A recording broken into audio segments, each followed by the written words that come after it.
First ever factory outlet Mukunda jewellery KPHB Kothapet Khammam Somajiguda Hanamkonda. నమస్తే రమ్మగారు. నమస్తే జయ.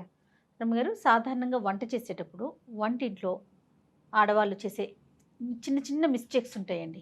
వాటిని సరి చేసుకుంటే చాలా మంచిది కదా. ఎలాంటివి చేస్తుంటామండి? తెలిసి తెలియక, కావాలని కాదు, అన్ఎక్స్పెక్టెడ్గా బై మిస్టేక్ జరిగిపోతూ ఉంటాయి కొన్ని. అవి వేటిని మనం సరి చేసుకోవాలి? అలవాట్లలో పొరపాట్లు ఎస్, చిన్న చిన్నవి, కొన్ని ఆరోగ్యానికి చేటు, అవును. కొన్ని ఆరోగ్యానికి చేటుగా ఉంటాయి, కొన్ని ఏమో చూడ్డానికి బాగుండవు, కొన్ని శాస్త్రం ఒప్పుకొని పనులు. కరెక్ట్ అండి. ఎవరైనా చేసేదే. ఇప్పుడు స్నానం చేయకుండా వంట చేయకూడదు అనే సిద్ధాంతం ఒకటి ఉంది జయ. స్నానం చేసి వంట చేసుకోవాలి. స్నానం చేయకపోతే మనం రాత్రి నిద్ర తాలూకు స్ట్రెస్ ఇవి పడుకునే చోట నుంచి వచ్చి వంటలోకి దిగిపోకూడదు. పొద్దున స్నానం చేసేసి వంట చేస్తే ఫ్రెష్గా ఉంటుంది. అవును. అయితే వంట అయ్యేసరికల్లా చెమట పోస్తుంది కదా, అంటే మళ్ళీ స్నానం చేస్తే సరిపోతుంది. మళ్ళీ ఒకసారి మొహం కడుక్కుని బట్టలు మార్చుకుంటే సరిపోతుంది. వంట అనేది అంత బృహత్తర కార్యక్రమం కదా. మనం ఏం పొయ్యి దగ్గర కూర్చుంటున్నామా? ఇప్పుడు స్టవ్, ఇండక్షను, అంతే, మైక్రోవేవ్, లేకపోతే రైస్ కుక్కరు, ఇవే కదా మనం వాడుతున్నాం. ఇంట్లో వంటిళ్ళల్లో ఖచ్చితంగా ఎగ్జాస్ట్ ఫ్యాన్ ఉండేలాగా పెట్టుకోండి. చిన్న చిన్న ఇళ్లల్లో కూడా చిట్టి వంటిళ్ళైనా ఒక ఎగ్జాస్ట్ ఫ్యాన్ ఉంచుకోండి. ఇప్పటిదాకా లేకపోతే అందరిళ్లలోనూ చిమ్నీలు ఉంటున్నాయి, ఎగ్జాస్ట్ ఫ్యాన్లు ఉంటున్నాయి. ఎగ్జాస్ట్ ఫ్యాన్ ఉంటే ఏమవుతుందంటే గాలి బయటికి వెళ్ళిపోతుంది, ఆవిరి బయటికి పోతుంది, నూనె వాసనలు బయటికి వెళ్తాయి. మనకంత చెమటగా ఉక్కగా బంకగా అలాగేం ఉండదు. ఎవరింటి కిచెన్లో ఎగ్జాస్ట్ ఫ్యాన్ లేదో పల్లెటూళ్ళల్లో కూడా ఎగ్జాస్ట్ ఫ్యాన్ పెట్టుకోవచ్చు. రకరకాల ఫ్యాన్లు, లైట్లు పెట్టుకుంటాం కదా, దాంతోపాటు ఇది కూడా పెట్టుకుంటే ఇల్లు శుభ్రంగా ఉంటుంది. మీకు కూడా కొంచెం ఫ్రెష్ ఫీల్ ఉంటుంది. ఆ ఇంట్లో మా వంట చేసిన ఘాటు వాసనలన్నీ ఇల్లంతా చుట్టుముట్టకుండా బయటికి వెళ్తాయి. ఇది ఒక పద్ధతి. సూపర్. అయితే స్నానం చేయకుండా వంట చేయొద్దు, మెయిన్ రూలు. ఎప్పుడో ఒకప్పుడు హడావిడిగా చేసేయాల్సి వస్తుంది, తప్పదు. ఇంకా అవకాశం లేనప్పుడు చేసేసుకోండి. అవకాశం ఉన్నప్పుడైనా 12 దాకా ఉండి 12కి స్నానం కాకుండా పొద్దున్నే ఓ చెంపు పోసుకోండి. తర్వాత కావాలంటే హెన్నా పెట్టుకోండి, మీ ఇష్టం, మళ్ళీ చేయొచ్చు. హెన్నా పెట్టుకోవాలి, ఆ వాటి కోసమే కదా ఆగుతాం కదా జయ. బట్టలు ఉతుక్కోవాలి, హెన్నా పెట్టుకోవాలి, ఇంకేదో చెయ్యాలి, ఇల్లు ఊడ్చి తడిబెట్టి పెట్టుకోవాలి. ఒక చెంబు నీళ్ళు పోసుకుని స్నానం ఫ్రెష్గా తర్వాత పనులు మొదలు పెట్టుకోండి. అయితే ఇల్లు వాకిలి ఊడ్చాక స్నానం చేస్తే బాగుంటుంది. ఇల్లు ఊడ్చుకోవటం అది పొద్దున్న చేసేస్తాం కదా, పొద్దున్నే చేసేస్తారు. పని వాళ్ళు ఉంటే ఆ వీలు వేరేవి. సాధారణంగా చేయకూడని మిస్టేకు స్నానం చేయకుండా వంట చేయటం. మీ అవకాశాన్ని బట్టి చేయండి అమ్మా. ఇది శాస్త్రం చెప్పిందే అయినప్పటికీ మనం ఇప్పుడు పరుగు జీవితాలు వేరు మనవి. అవును. మనకున్న స్ట్రెస్, మనకున్న టైము, దాన్ని మేనేజ్ చేసుకునేటట్టుగా వీలుగా ఎలాగోలాగా కుదుర్చుకోండి. కనీసం పర్వదినాల్లోనూ పండగల్లో అయినా స్నానం చేసి వంట చేసుకోండి. ఓకే. కనీసం పర్వదినాల్లో ఇదొకటి. తర్వాత జుట్టు విరబోసుకుని వంట చేయొద్దు. నాలాగా ఇంత చిన్న పిల్లకున్న వాళ్ళు కూడా ఒక క్లిప్ పెట్టుకోండి. ఈ వంట చేసేటప్పుడు హెయిర్ మన స్టవ్ మీద కానీ, వంటలో కానీ, నేల మీద కానీ పడితే చీదరగా ఉంటుంది చూసే. తర్వాత జుట్టు ఎంతసేపు ఇట్లా అనుకుంటూ వంట చేయొద్దు. అసలు తల మీదకి చెయ్యి వెళ్ళకూడదు. అది దరిద్రహేతు అని నేను చెప్పనమ్మా, శుభ్రం కాదని చెప్తా ఖచ్చితంగా. వెంట్రుకలు రాలుతాయి, పెద్దవే రాలకల్లా. ఇప్పుడే స్టార్ట్ అవుతున్న చిన్న వెంట్రుక కూడా రాలుతుంది, చేసే పదార్థంలో పడుతుంది. అవును. ఈ మిస్టేక్ చేయొద్దు. జుట్టు విరబోసుకొని ఉండద్దు. దేవుడి పూజని జుట్టు విరబోసుకొని చేయకూడదు. వంట అదే శ్రద్ధగా చేయాలి. వంట చేసేటప్పుడు దుమదుమలాడుతూ, తిడుతూ, విసుక్కుంటూ చేయబోకండి.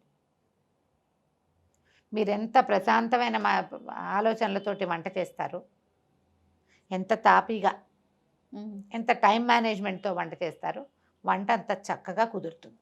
తినే వాళ్ళకి కూడా బాగుంటుంది, వాళ్ళ ఆరోగ్యానికి కూడా మంచిది. మన భర్త మన పిల్లలే తింటారు ఎక్కువగా. ఎప్పుడైనా గెస్ట్లు వస్తారు, ఎవరికైనా ఎక్స్ట్రా వండాల్సి వచ్చినప్పుడు విసుక్కోబోకండి. ఇవి చేయకూడదు, ఇవి చేయకూడదని చెప్తారు పెద్దలు చెప్పే మాటలు. అదేలేండి. విసుగ్గా వంట చేస్తే దాని ఎఫెక్ట్ దాని మీదకి వెళ్తుంది, వంట మీదకి. రుచి కుదిరినా కూడా మన మనసు అందులో లేదు. అవును కదా.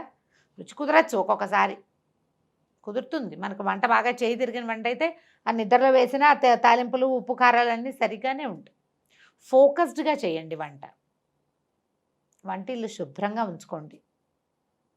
తరచుగా ఉన్న వస్తువులు పప్పు, చింతపండు, మిరపకాయలు, రవ్వలు, పిండ్లు ఉంటే వాటిలలో ఏమైనా పురుగు పట్టిందేమో అబ్జర్వ్ చేసుకోండి.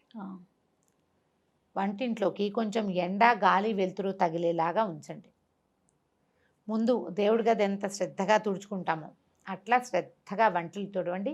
రోజుకు 2 సార్లు తడిబట్ట పెట్టడం మంచిది. వంటింట్లో కాస్త నీళ్ళు చల్లి తుడుచుకున్నా సరే అంతే. స్టవ్ తొడవకుండా, గట్టు తొడవకుండా రోజువారీ వంట చేయొద్దు. పొద్దునే కుదరలేదు 9 గంటలకైనా సరే, 9ంటికి కుదరలేదు మధ్యాహ్నం అయినా సరే, మధ్యాహ్నం కుదరలేదు రాత్రి అయినా సరే, ఖచ్చితంగా కిచెన్ గట్లు అవి తుడుచుకోండి. ఆ గట్టు తుడిచేటువంటి క్లాతుల్ని రెగ్యులర్గా మార్చేసేయండి. దాంట్లో చాలా జర్మ్స్ ఉంటాయి. సింక్ క్లీన్గా ఉంచుకోండి. డస్ట్బిన్ ఎప్పుడు సింక్ కింద ఉంచొద్దు. కిచెన్లో ఉంచుకోవద్దు, బయట ఉంచుకోండి, బాల్కనీలో ఉంచుకోండి. ఓ కవర్ పెట్టుకుని చెత్త అంతా అందులో వేయటం, ఇది పట్టుకెళ్ళి అందులో పడేసుకోవటం, అట్లా ప్లాన్ చేయండి. కానీ మురిగ్గా శుభ్రంగా లేని డస్ట్బిన్స్ని, వాటిని చీపురుని వంటింట్లో ఉంచకండి. చీపురు కూడా వంటింట్లో పెట్టద్దు, వంటింటికి బయట ఉండాలి అది. ఇవన్నీ మనకు ఆరోగ్యానికి ఆటే మంచిది కాదు. ఇంట్లో ఏమైనా బొద్దింకలు అవి ఉన్నాయా అబ్జర్వ్ చేసుకోండి. బొద్దింకలు ఉంటే వంటలో పడే అవకాశం ఉంది. మూతలు పెట్టకుండా ఏవి ఉంచద్దు. ఆయిల్ క్యాన్కి మూత, పాల మీద మూత, పెరుగుకి మూత, అన్నం, పప్పు, కూర, చారు అన్నిటికీ మూతలు, లేదా 2 గిన్నెలు ఒకదాని మీద ఒకటి పెట్టి పై గిన్నె మీద మూత. ప్యాకెట్లు అవి ఓపెన్ చేసి వదిలిపెట్టద్దు. ఇప్పుడు మనకి క్లిప్స్ వచ్చినాయి, అవును, ఈ క్లిప్ పెట్టేస్తే సరిపోతుంది.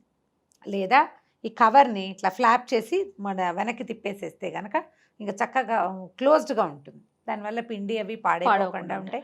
డబ్బాలు ఉంటే చక్కగా డబ్బాల్లో పోసి పెట్టుకోండి. ఎప్పటికప్పుడు కిచెన్ని మిగిలిన ఇల్లు కంటే కూడా వంటింటి శుభ్రతకి ఎక్కువ ప్రాధాన్యత ఇవ్వండి. మీరు వంట ఇల్లు ఎంత శుభ్రంగా ఉంచుకుంటే మీ జీవితం ఆరోగ్యవంతంగా ఉంటుంది. తర్వాత కిచెన్ సింకుల్లో రిపేర్లు ఉంటే, నీళ్లు కింద కారిపోతుంటే ఇమీడియట్గా ప్లంబర్ని పిలిచి ఆ పని చేయించేసుకోండి. జ్ఞాపకం పెట్టుకోండి, మనం వేస్ట్ చేసే బొట్టు నీళ్లు మన డబ్బు అట్లా వృధా అవుతుంది. కిచెన్లో ఎప్పుడు తడిగా చెమ్మగా ఉంటే ఫంగస్ ఫామ్ అవుతుంది. ఎప్పుడు శుభ్రంగా ఉంచుకోవాలి, డ్రైగా ఉండాలి కిచెన్. వంటిల్లు ఎప్పుడు డ్రైగానే ఉండాలి.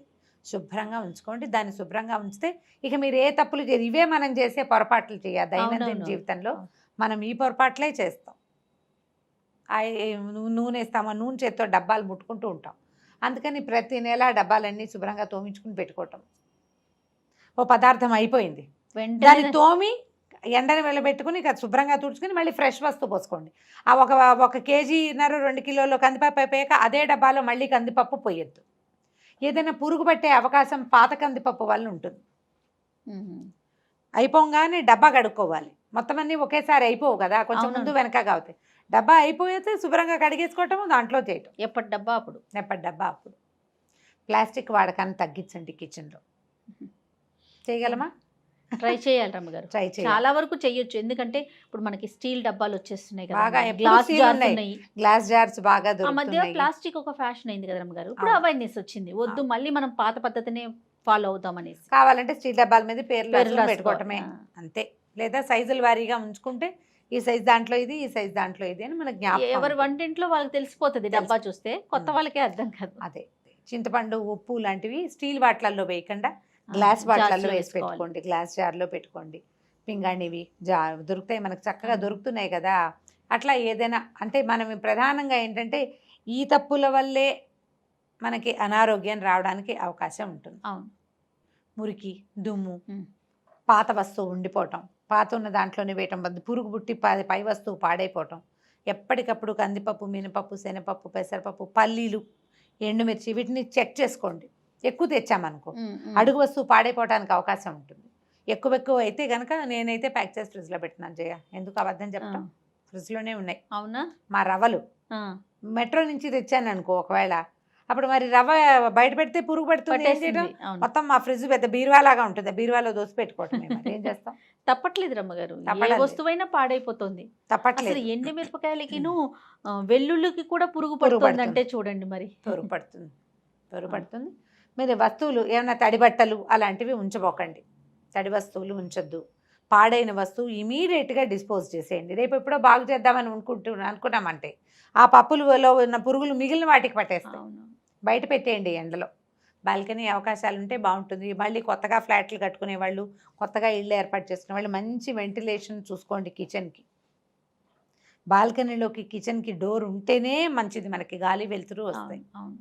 ట్రై చేసి చూడండి. ఇప్పుడు ఇవన్నీ అందరికీ తెలిసినవే, నేను కొత్తగా చెప్పినవి ఏమీ లేవు.